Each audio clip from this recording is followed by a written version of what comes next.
Luc, chapitre 16. Jésus dit aussi à ses disciples: Un homme riche avait un intendant. On vint lui rapporter qu'il gaspillait ses biens. Il l'appela et lui dit: Qu'est-ce que j'entends dire à ton sujet? Rends compte de ta gestion, car tu ne pourras plus gérer mes biens. L'intendant se dit en lui-même: Que vais-je faire, puisque mon maître m'enlève la gestion de ses biens? Travailler la terre? Je n'en ai pas la force. Mendier? J'en ai honte. Je sais ce que je ferai pour qu'il y ait des gens qui m'accueillent chez eux quand je serai renvoyé de mon emploi. Il fit venir chacun des débiteurs de son maître et dit au premier: Combien dois-tu à mon maître? Je dois 100 tonneaux d'huile d'olive, répondit-il. Il lui dit: Voici ton reçu, assieds-toi vite et écris 50. Il dit ensuite à un autre: Et toi, combien dois-tu? Je dois 100 mesures de blé, répondit-il. Et il lui dit: Voici ton reçu, écris 80.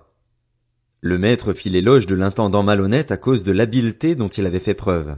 En effet, les enfants de ce monde sont plus habiles vis-à-vis de leur génération que ne le sont les enfants de la lumière. Et moi, je vous dis, faites-vous des amis avec les richesses injustes, afin qu'ils vous accueillent dans les habitations éternelles lorsqu'elles viendront à vous manquer. Celui qui est fidèle dans les petites choses l'est aussi dans les grandes, et celui qui est malhonnête dans les petites choses l'est aussi dans les grandes.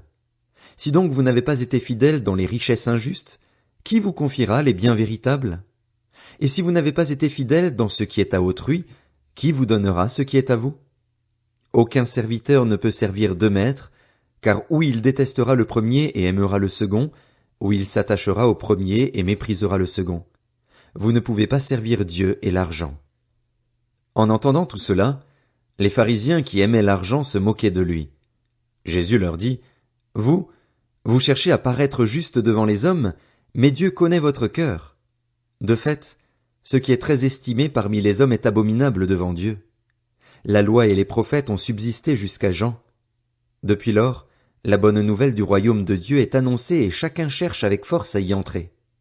Le ciel et la terre disparaîtront plus facilement que ne tombera un seul trait de lettre de la loi.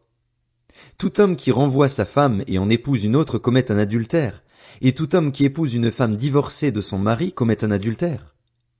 Il y avait un homme riche, qui s'habillait de pourpre et de fin lin et qui chaque jour menait joyeuse et brillante vie. Un pauvre du nom de Lazare était couché devant son portail, couvert d'ulcères. Il aurait bien voulu se rassasier des miettes qui tombaient de la table du riche, cependant même les chiens venaient lécher ses ulcères. Le pauvre mourut et fut porté par les anges auprès d'Abraham. Le riche mourut aussi et fut enterré. Dans le séjour des morts, en proie à une grande souffrance, il leva les yeux et vit de loin Abraham, avec Lazare à ses côtés. Il s'écria: Père Abraham, aie pitié de moi et envoie Lazare pour qu'il trempe le bout de son doigt dans l'eau afin de me rafraîchir la langue, car je souffre cruellement dans cette flamme. Abraham répondit: Mon enfant, souviens-toi que tu as reçu tes biens pendant ta vie et que Lazare a connu les maux pendant la sienne.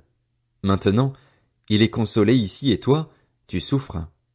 De plus, il y a un grand abîme entre nous et vous, afin que ceux qui voudraient passer d'ici vers vous, ou de chez vous vers nous, ne puissent pas le faire. Le riche dit: Je te prie alors, Père, d'envoyer Lazare chez mon père, car j'ai 5 frères. C'est pour qu'ils les avertissent, afin qu'ils n'aboutissent pas, eux aussi, dans ce lieu de souffrance. Abraham lui répondit: Ils ont Moïse et les prophètes, qu'ils les écoutent. Le riche dit: Non, Père Abraham, mais si quelqu'un vient de chez les morts vers eux, ils changeront d'attitude.